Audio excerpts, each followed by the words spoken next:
निवेश आरोग्य में भाग 14 हिंदी वैद्य दिलीप गाडगिल पुणे आहार विधि विशेष आयतन संयोग।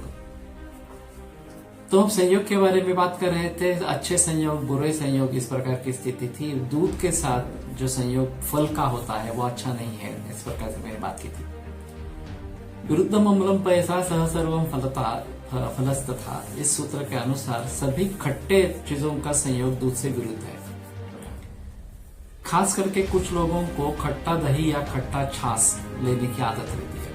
उनको वो पसंद भी रहता है और उनको वो सूट भी करता है, उनको साथ में जैसा हो जाता है। तो वास्तव में ऐसा है कि दही के बारे में काफी निर्बंध है। रात में कभी भी दही नहीं खाना है और गर्मी के मौसम में नहीं खाना है। जो लोग दही ठंडा समझकर गर्मी में सेवन करते हैं वो केवल कफ बढ़ाता नहीं है, पित्त को भी बढ़ाता है। इस प्रकार की बात ग्रंथों में वर्णित है। तो केवल ये वर्षा ऋतु में, बरसात के मौसम में या ठंड के ऋतु में दही अच्छा है, लेकिन फिर भी उसको सुबह भी रोज नहीं खाना है। हफ्ते में 1-2 बार ले सकते हैं और उसके साथ में कुछ अलग चीजें बताई गई है, जैसे मूंग की दाल है या फिर शहद है या फिर घी और शक्कर इस प्रकार का है या आंवला है। तो इन 4 पदार्थों के साथ अगर खट्टे दही का सेवन करते हैं तो तकलीफ नहीं होगी, लेकिन ये नहीं लेते हैं तो उसके दुष्परिणाम जरूर होते रहते हैं। हमारे पास इस प्रकार के मरीज आते रहते हैं। तो कहने का तात्पर्य यह है कि अगर आपको दही लेना है, खट्टा दही लेना है, तो उसके बारे में जागरूक रहे।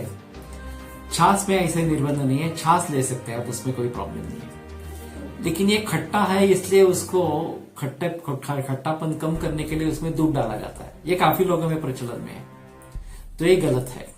एक तो आप दूध चावल ले सकते हैं, उसमें नमक भी नहीं डालना है, या फिर अलग दही सकते हैं चावल के साथ, वो एक अलग मामला इस प्रकार का है। छाछ के साथ लेने से ज्यादा बेहतर है। दही के साथ लेना है तो जैसे मैंने जो निर्बंध बताए कि नाबुद सुपम नाक्षोदरम तन्नाकृतो फलम नचाना मलकम नाभि, इस प्रकार से वसंतोष्ण शरद सुन, वसंत ग्रीष्म और शरद ऋतु में दही नहीं लेना है।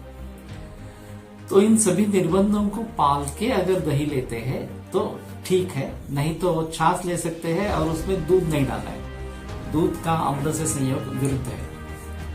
उसका एक दूसरा अच्छा उदाहरण है पनीर और चीज, जिसमें दूध में ये नींबू डाला जाता है, खट्टी चीजें डाली जाती है, वो फट जाता है।